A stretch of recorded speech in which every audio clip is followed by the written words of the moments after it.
Amazon DSP is a very powerful tool, but you need to be careful about how you spend and who's managing your DSP. So I want to give a case study about one of the few brands that we have with DSP because we are currently taking on a lot of new clients for DSP. And I think a lot of people think that it has the same exact metrics as PPC, but it's actually a completely different type of advertising that you can use to leverage your brand. So this is a year-to-date data for a client that has a repeat purchase product. It's a supplement, okay? And supplements, shampoos, food items, items that are constantly rebought are the best product for DSP. So you can see here, January is when we really started hitting home DSP for this brand, right?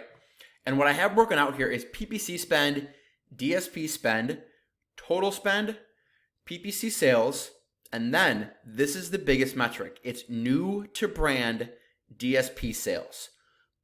So in the DSP platform, there's a metric that does show sales and it shows click-through rate and all of that stuff. But there's a lot of double attribution going on here, right? Because the whole goal of DSP is it's a top of funnel ad. So it gets people at the start of their shopping journey. Customers will click on that ad and then they will also click on a PPC ad.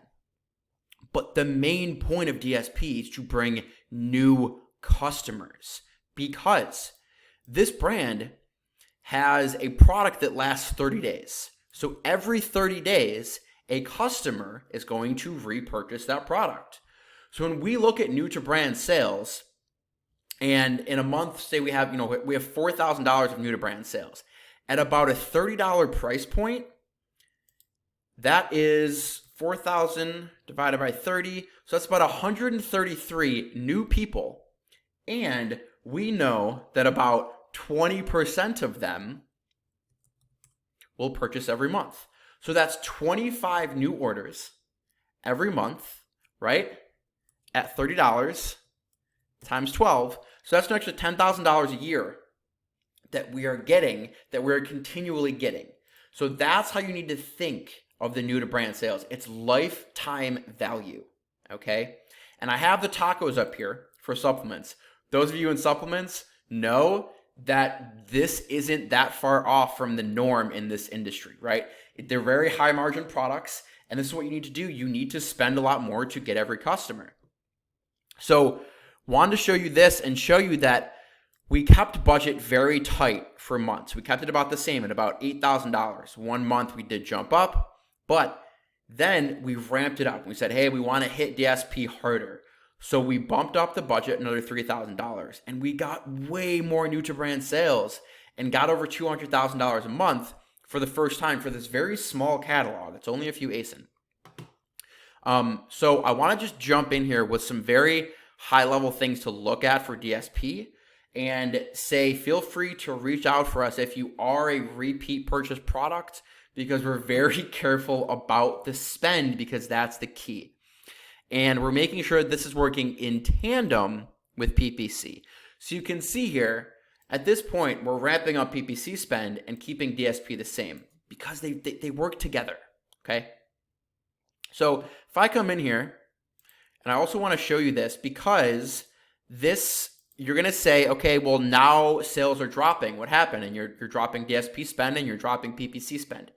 It's seasonal. This product does well in summer and Q1.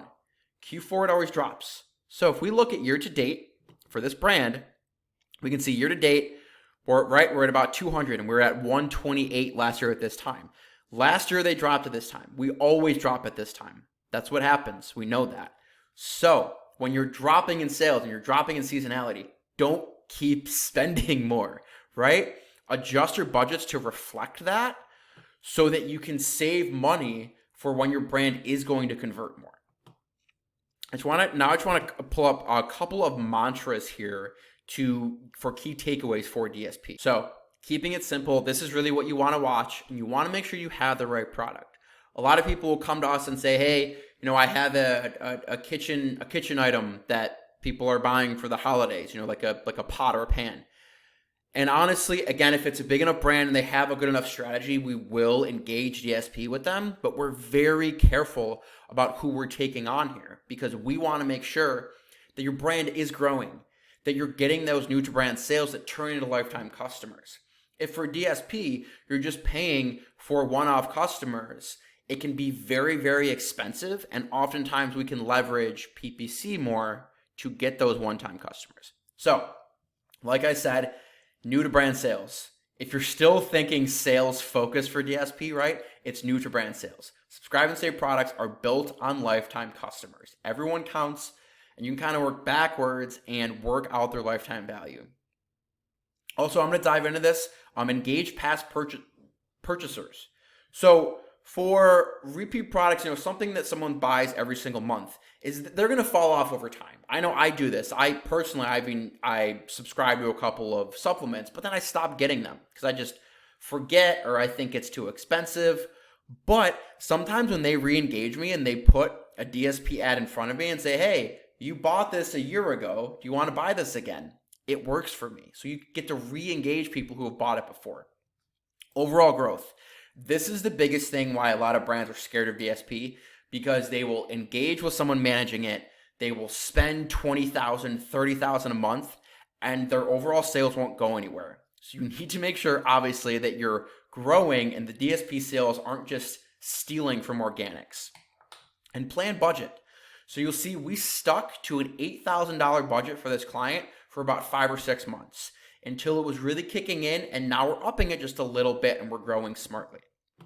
I want to show one more thing here, and it's just a bit of a case study we put together with some specifics.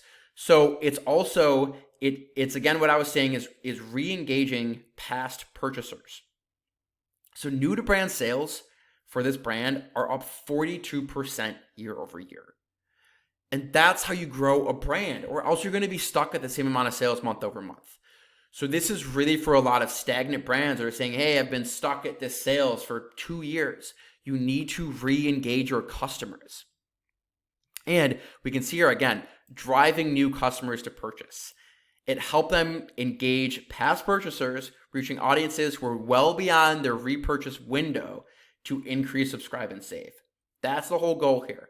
So make sure for DSP, you think about it, think about what sort of product you have, and I guarantee that if you're stale, this will help you to grow.